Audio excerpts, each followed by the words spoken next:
there's a false sense of, healthiness that we all have of each other, right? Or of ourselves. If your father lived to be 100 or 90, there's that, oh no, there's no history in my family, but your father at 90 may have died from colon cancer and you did not know.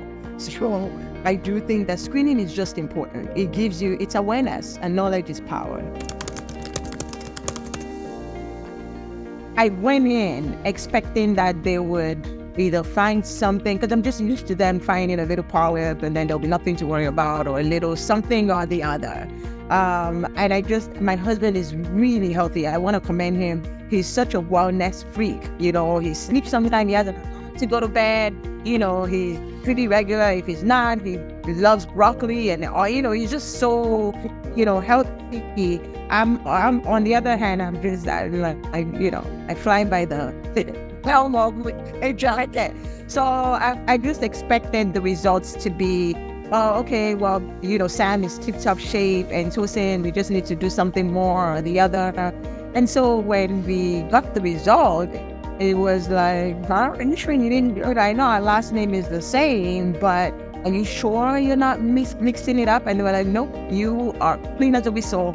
And we need to see Sam back. I was like, oh, what happened? And I mean, now we can, be thankful to God that, there was nothing to worry about, but it was a long journey to get to that point of nothing to worry about. I agree with everything she said. Overall, it was a good experience, but the results were shocking. Like I said, it was kind of flipped. So for me, my results indicated evidence of advancing pre-cancer cells. And so ultimately, the way the doctor explained it was, if I had done nothing, it was progressing towards stage 0 cancer. And so obviously through the colonoscopy process, they removed the polyp, and then they biopsied it. And so we got the results then. I actually ended up going back 3 months later, just giving that result. The doctor wanted to make sure that he got everything, so we went back in and really kind of scraped the area where they initially removed the single polyp that they found. And overall, same thing, I had to go through a second clean out, which it doesn't get any better. I'll just say that. But overall, I'm in much better condition. And so, how did receiving your screening result impact your understanding of colorectal cancer and its prevention? I'm paying a lot more attention to the risk factors. Yeah. Okay. So obviously, there's the age, there's lifestyle. So I check a number of boxes. But think about, what can I control? So I can control my diet.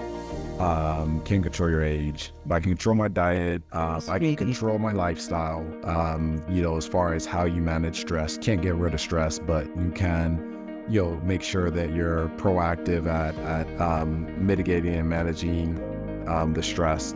But also, and probably most important, is regular screenings. Okay, and so for me, this was my first time, at age 47, this was the first time I got screened. I probably shouldn't have done it sooner, just given my history and the fact that I'm on the higher risk end. But now that I know, I think it's more frequent screenings. I will do screenings probably for the next, every year for the next 3 years.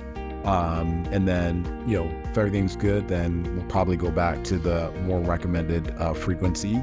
But I would say that's probably the biggest impact is regular screenings, and then just being very more cognizant and aware of the other things that I can control.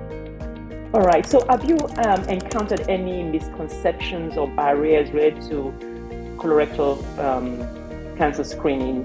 One of the things my husband, and a lot of people I've heard say, Glenn, anybody stick anything up me, forget it, right? So that's common. I'm like, you don't know. Everything is happening now that when you wake up, nothing is changing you. You're none the wiser. So that's the last thing you need to worry about. And honestly, for me, I always say, are you not better going through that and surviving for a long time? Or, being confident that nothing like that has ever happened before you and then dying before you should. So I've heard everything from I really don't want, it's the discomforting feeling of going through that kind of procedure of something going, up to check you from, your anal canal. And other people is the prep. They really, really have an adverse reaction to the prep. Because the truth is there's no way around the prep for colonoscopy. You have to clean it out. And the clean out is not pretty. But I keep saying to anybody that I can talk to, for 6 hours maximum. I've kind of, because I've done it so often and I've done it enough time, I kind of figured out a way around it. At least my body responds to it well, meaning if I don't eat a lot leading up to the prep period, there's less that's coming on and I'm less sick. So, I figured out a way around it. I do think that it's worth it for me. Having a mom and seeing her go through it is not just hearsay. I saw a human being go through colon cancer. I don't recommend it for anyone. I don't wish it on anyone. So I'd rather do that. The biggest misconception for me, and I think this is probably consistent for other Nigerian American, it's our perceived health. We kind of perceive, I'm healthy. And so it's a perceived health. That's probably the biggest thing, at least for me. It's the perceived quality of your health here to kind of lull you into not being proactive.